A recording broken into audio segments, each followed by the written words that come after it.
Salutare tuturor! Tocmai ce am ajuns la cel de-al treilea podcast Fuser din colecția Inspired by Real Life Experiences. La fel, sunteți aici cu al vostru Paul.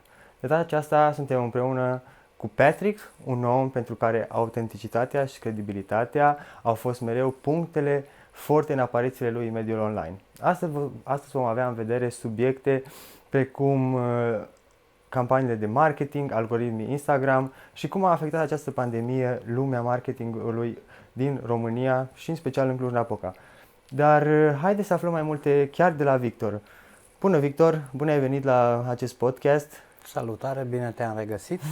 Mulțumesc că ai acceptat să participi și cum ești astăzi, cum te simți?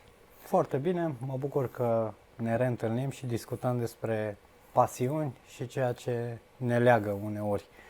Mai mult decât atâta, și în mediul online, dar și în viața de zi cu zi. Într-adevăr, pentru că până la urmă subiectele principale au să aibă legătură despre mediul online în care chiar ne facem apariția din ce în ce mai mult, chiar fan, business, cumpărături, orice are legătură cu viața noastră, aparent are o conexiune și cu mediul online în ultima vreme. Așa că hai să aflăm mai multe. Cum este Victor ca persoană? Ce ne poți spune despre tine? Despre mine, o persoană creativă care vine din mediul vizual creativ, am terminat sculptura, iar odată cu anii de început a Instagramului, am avut noroc să fiu printre primii care l-am utilizat, dar l-am utilizat în scopul nu neapărat pentru a face bani sau de a face marketing. Doar că m-am jucat cu o platformă care pe vremea aia era doar pentru a-ți modifica pozele și de a pune o poză 4x4. De a avea puțină remarcare în lumea online, într-un mediu în care atunci nici măcar nu dădeam seama că ce o să ajungă de fapt peste 10 ani de atunci. Da, doar că eu l-am descoperit întâmplător. Cumva aveam nevoie să-mi dau niște contraste la anumite poze și așa a apărut și prima postare. Și acum vorbim despre Instagram și filtrele de la Instagram. Filtrele și ceea ce îți oferă, ce paletă variată, atât pe partea de filtre, culori, partea de oameni, că până la urmă vorbim de culoarea oamenilor cu care noi vibrăm sau nu vibrăm. Asta e cel mai important lucru. Victor, care sunt avantajele, dezavantajele unui creator de conținut care folosește telefonul mobil? Primul rând, te poți juca într-un mediu cumva limitat. Pentru că telefonul are anumite setup-uri cu care te poți cumva le dezvolți într-o mică mare măsură. Te joci cu ele. Unele lucruri sunt estetice, altele sunt inestetice. Până la urmă, nouă ne place tot ceea ce este estetic. Că e estetic cu frumosului sau estetic cu urâtului. Însă nu ne place inesteticul, asta este clar.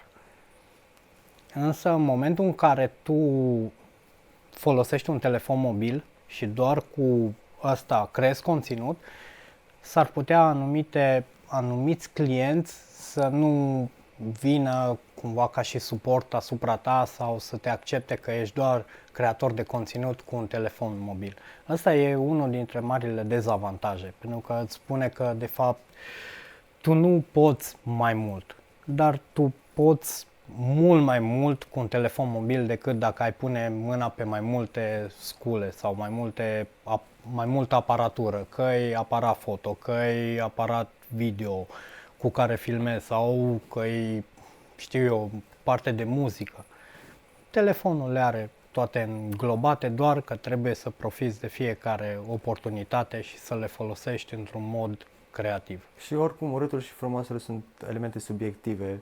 Depinde și frumusețea e în ochii celui care o privește sau la fel urâțenia e în ochii celui care o privește. Deci nu e neapărat o chestie care ține de, cum ai zis și tu, de inestetic, exact. Inesteticul, așa. Iar partea care cumva nu mă avantajează, în primul rând, în momentul în care te duci la un client și spui, uite, eu creez conținut doar cu un telefon mobil și creez de o anumită calitate și expui, uite, care e calitatea pe care eu ți-o pot oferi pentru ceea ce tu îți dorești, cumva el încă e rigid, încă trăim în niște ani în care oamenii sunt reticenți că ce poți să faci tu doar cu un telefon mobil, pe care până la urmă are acces oricine, se poate juca indiferent că e vorba de 15 ani, 20, 30 de ani. Dar e important să știi să-l folosești. Important e să știi să-l folosești, să creezi conținut adecvat pentru clientul, ceea ce clientul e cumva omul care îți dictează. Doar că tu trebuie să-ți găsești anumite repere. Ceea ce îi place, să discuți cu clientul și să-i explici. Uite, conținutul poate fi de la A, B, C, D, până acolo pot să merg eu.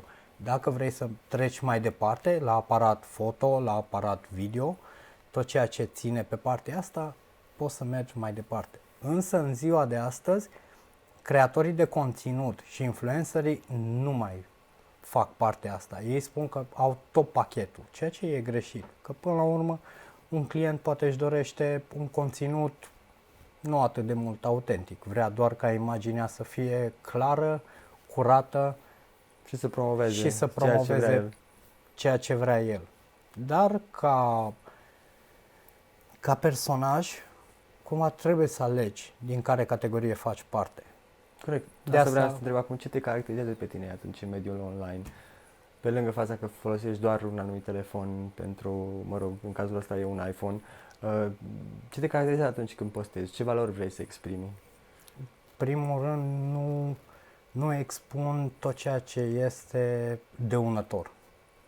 Nu vreau să mă bag într-o nișă în care promovez alcool, tutun și alte sfere care nu își au locul mediul online. Asta consider eu, așa am fost învățat, încât să nu fiu un exemplu negativ pentru copii sau pentru un adolescent. Cred că majoritatea dintre noi ar trebui cumva să evităm partea asta. Indiferent cât de pompos sună sau cât de scump, pentru că brandurile îți vor da mult. Mai ales cele de alcool, țigări și acolo nocive, sunt prețuri. Probabil cel mai mulți bani. Da, acolo se fac mulți bani. Dar dacă știi să spui un nu, probabil că imaginea ta nu va fi pătată. Și în felul ăsta devii autentic, devii credibil pentru oameni, pentru că e ceea ce vrei tu să expui. Până la urmă nu te lași controlat de bani când vine vorba de a colabora cu un brand. Că tot veni vorba de asta, spune ce urmărești atunci când colaborezi cu cineva. În primul rând să fie de valoare, un om valoros.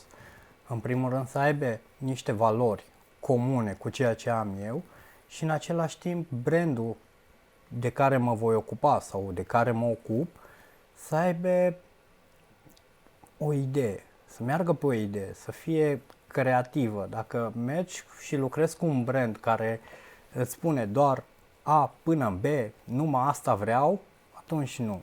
E la fel ca și în mediul artistic. Dacă îți vine un client și spune, uite, am o comandă pentru tine, vreau așa ceva, dar așa, atunci pentru mine este nu. Deci e libertatea de a fi tu. Da. Și posturile pe care le colaborezi. Amprenta, indiferent unde e. Chiar dacă sunt pagini unde lucrez și unde pun amprenta, dar mi-o pun mai puțin. Depinde de brandul cu care lucrez. Da, asta probabil că are o foarte mare relevanță în ceea ce privește urmăritorii tăi, să înțeleagă că tu de fapt chiar încerci să colaborezi cu branduri care aduc valoare pentru ei și că nu o să promovezi niciodată un produs care nu aduce neapărat un punct pozitiv pentru viețile lor. Încerci mereu să aduci chestiile astea. Încerc să aduc un plus valoare, adică să îmi găsesc oameni cu care să lucrez sau branduri care poate sunt la început de drum, într-o piață în care unul mâncă pe celălalt, pentru că piața Corect. te omoară, dar în același timp cumva să înțeleagă că trebuie să crești natural. Și ceea ce tu oferi, în primul rând, oferă calitate. Oferă calitate și oferă bun gust. Și atunci clientul final va înțelege că, uite, tu nu ești ca și brandul X, Y, Z, care în momentul în care ai intrat în piață te-o sfâșiat. Probabil că asta a fost și una dintre provocările pe care le-ai întâlnit în colaborările cu branduri și mediul online, pentru că ai ales să nu colaborezi cu anumite branduri care te-au întâlnit. Care au fost alte provocări pe care le-ai întâlnit în mediul online, gen când vine vorba de rețelele de socializare, mă refer, Instagram, Facebook? Cea mai mare problemă a fost Instagram, care de câteva ori, de nenumărate ori, a spune, cumva mi-a cenzurat contul. De multe ori am avut bloc, în momentul în care n-am putut nici măcar să dau un like, un comentariu, să postez și în ultimul rând să mi se șteargă contul. Și asta doar datorită unor situații pe care eu le-am întâlnit, m-am folosit de ele, iar ulterior le-am și scris că au anumite probleme la platformă. Asta însemnând din primii ani în care lucram și cumva stăteam destul de mult pe platformă, mi-am dat seama că au niște bug-uri de care eu m-am folosit. În momentul în care le-am scris că uite, eu pot să fac un anumit lucru și alții nu pot, în momentul acela nici măcar nu am primit un răspuns. Primul lucru care am fost blocat. Așa fiindcă au un feedback dat față de ei. Da, asta e prima. Iar acum 2 ani de zile, în momentul în care mi-am dat seama de alt bug pe care îl foloseam în platforma lor, pur și simplu în momentul în care le-am comunicat că există și și-au dat și ei seama ca o problemă în platformă, normal că am fost șters. Iar ulterior am apelat la anumite cunoștințe încât să vorbesc, să trimit mail-uri și cumva să revin în mediul online cu același cont. Prin ce crezi tu că e o colaborare reușită din punctul tău de vedere atunci când alegi să colaborezi cu un brand? În primul rând, dacă clientul cumva știe ce public are, publicul lui țintă, trebuie să știe în primul rând acest aspect. Să aibă grijă cum își alege publicul țintă. Că până la urmă acolo tu îți găsești că ca și creator de conținut, tu ai nevoie măcar să știi pe ce nișă mergi. În momentul în care clientul știe nișa, normal că tu ca și creator de conținut vei dezvolta această nișă și vei aduce și din partea stângă și dreapta vei aduce cumva public în conținutul tău. Cam acolo ar trebui, cred eu, ca și creator de conținut, să se îndrepte fiecare, să știe publicul țintă. Care au fost, nu știu, pașii pe care ai trecut atunci când colaborezi cu cineva ca să ajungă o colaborare să fie de succes?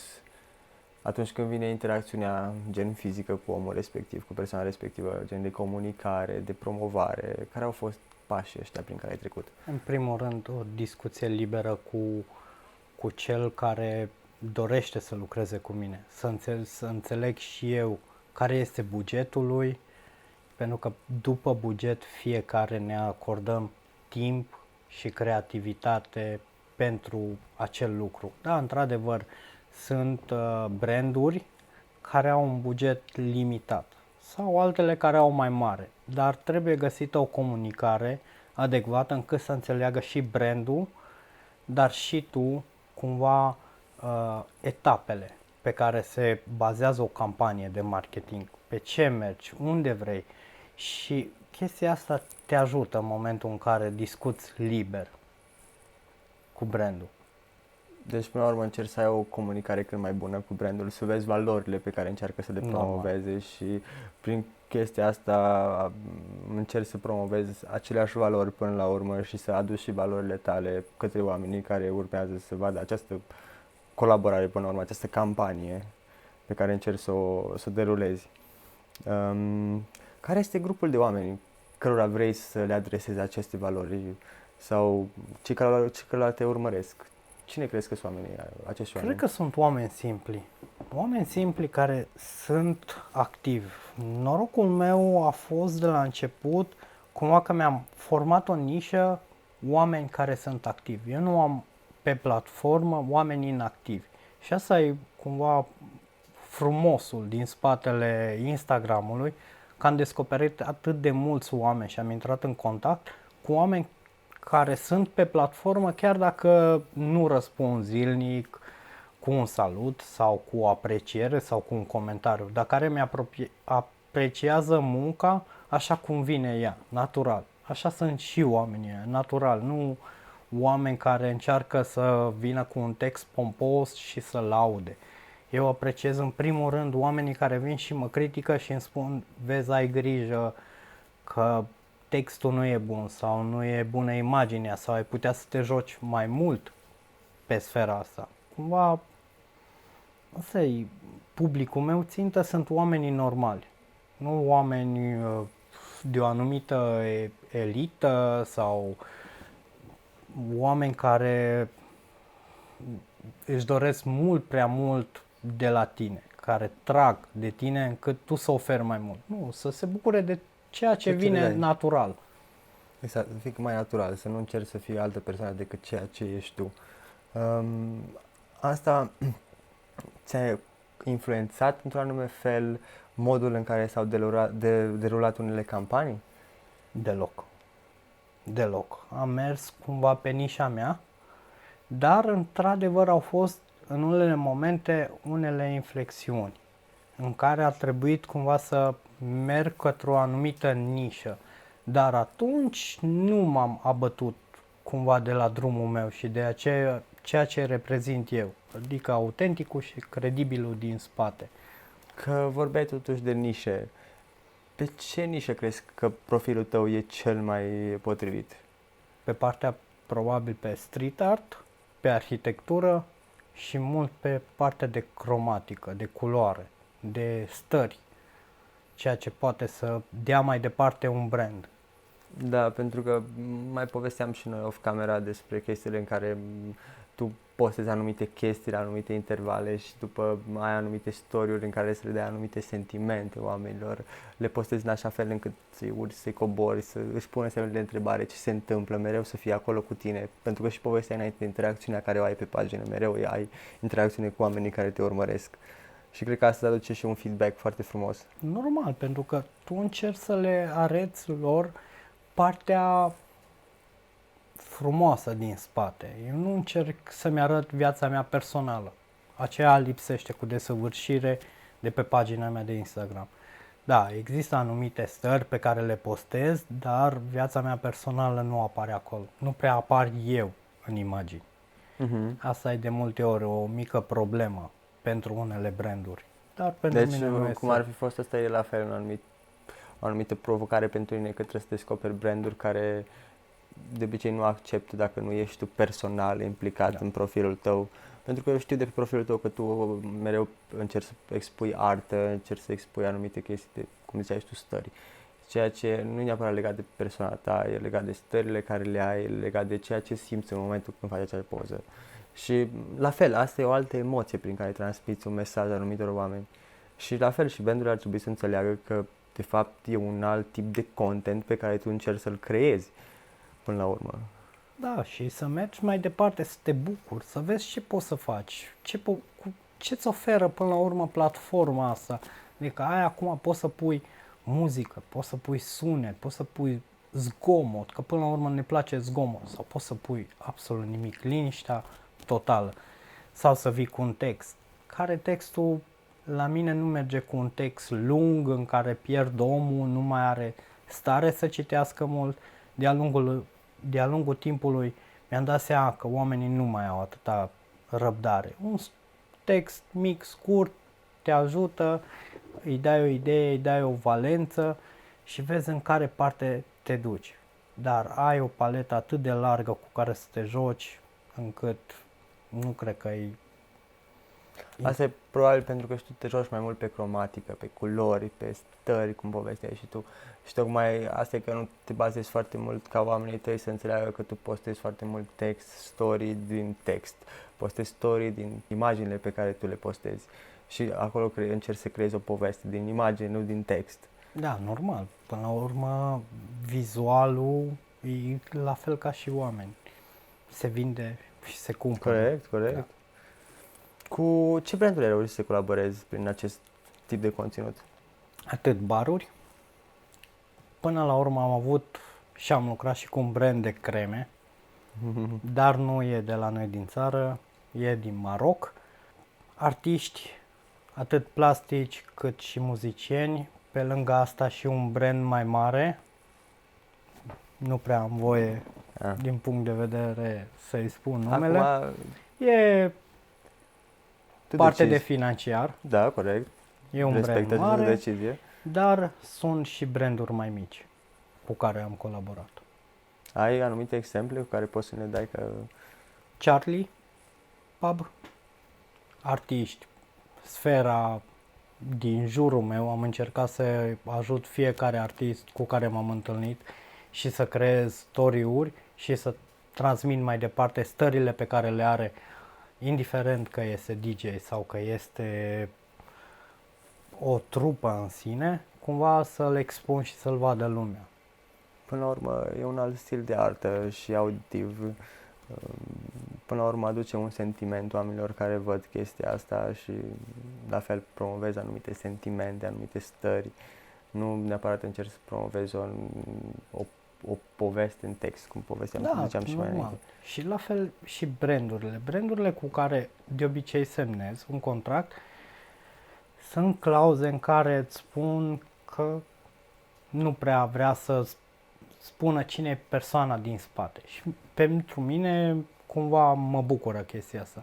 Pentru că ajung apoi să lucrez cu alte branduri care au auzit că de fapt omul din spatele creatorului nu vorbește despre asta în mediul online și nu merge în stânga și în dreapta și spune uite, eu fac, eu creez pentru X, eu creez pentru Y. Cumva brandurile apreciază acest mod de a nu divulga anumite lucruri. Corect, corect.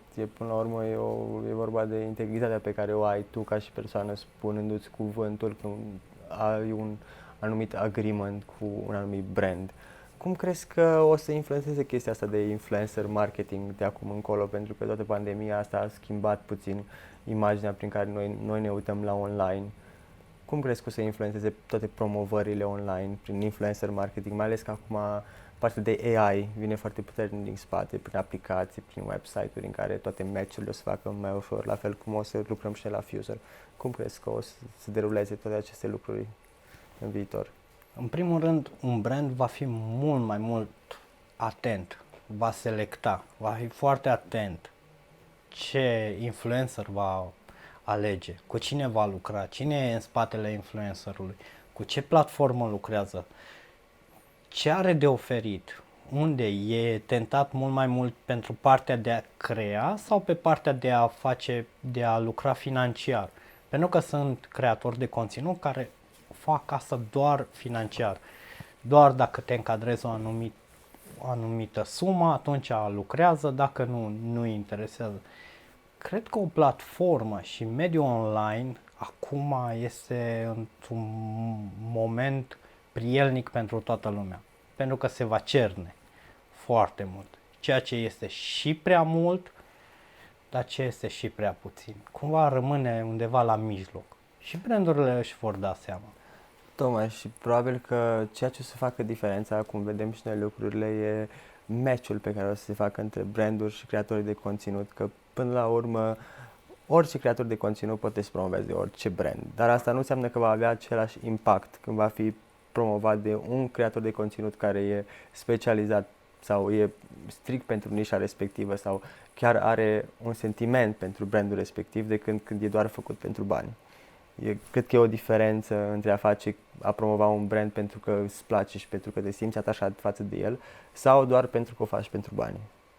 Și cred că este aceeași părere. Normal. Uite, mi-au plăcut anumite branduri pe care eu personal le-am căutat.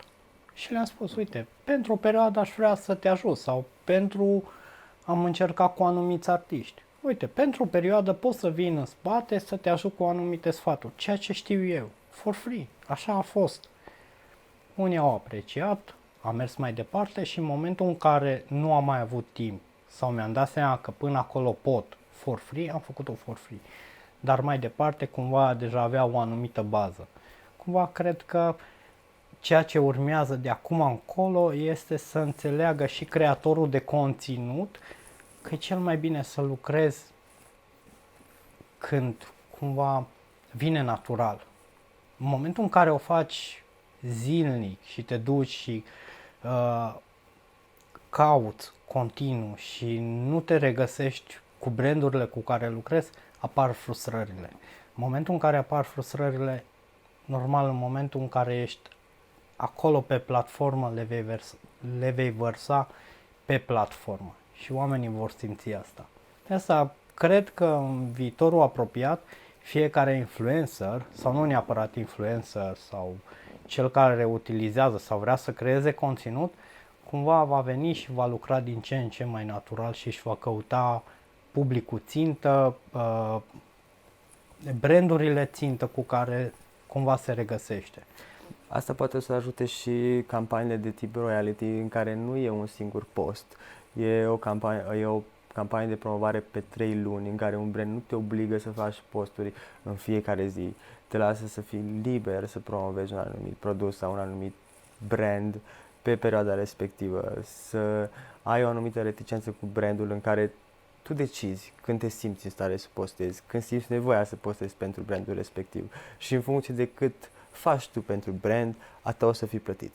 În felul ăsta ești direct implicat și ai mai multă atragere de brandul respectiv, ai timp să te atașezi de brand, ai timp să cunoști brandul respectiv, dacă chiar îți atinge valorile pe care vrei tu să le promovezi. Crezi același lucru?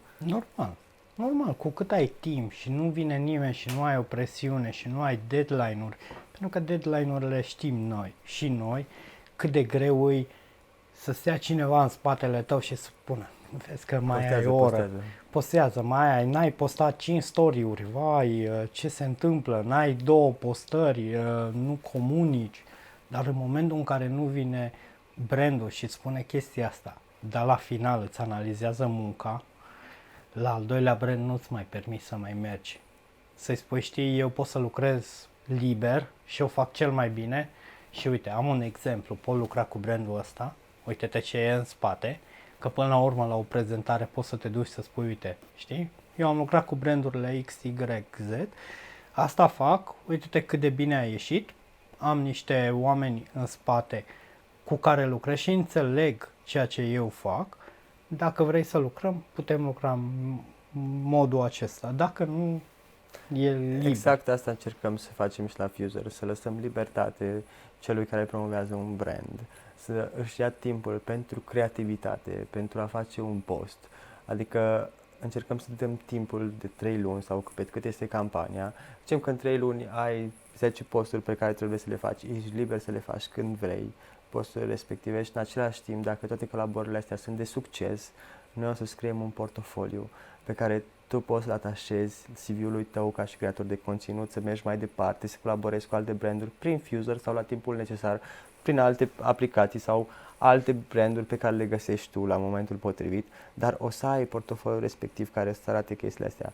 Câtă rată de conversie am avut, câți urmăritori mi-au crescut profilul că am colaborat cu brandul respectiv, câți urmăritori a crescut brandul respectiv că a colaborat cu mine. Pentru că, până la urmă, trebuie să fie win-win din ambele părți, nu neapărat financiar.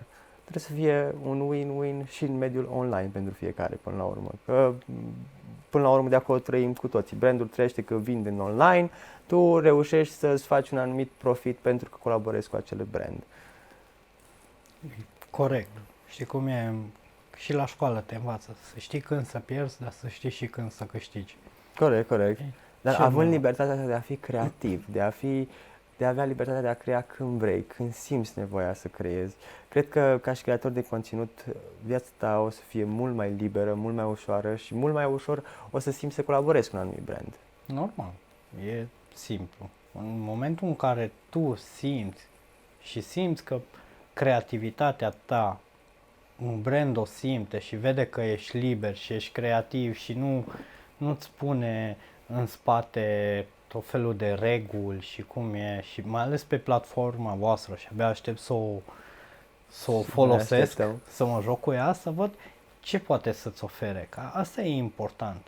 Și cred că brandurile vor aprecia oamenii care vor fi acolo, cu siguranță.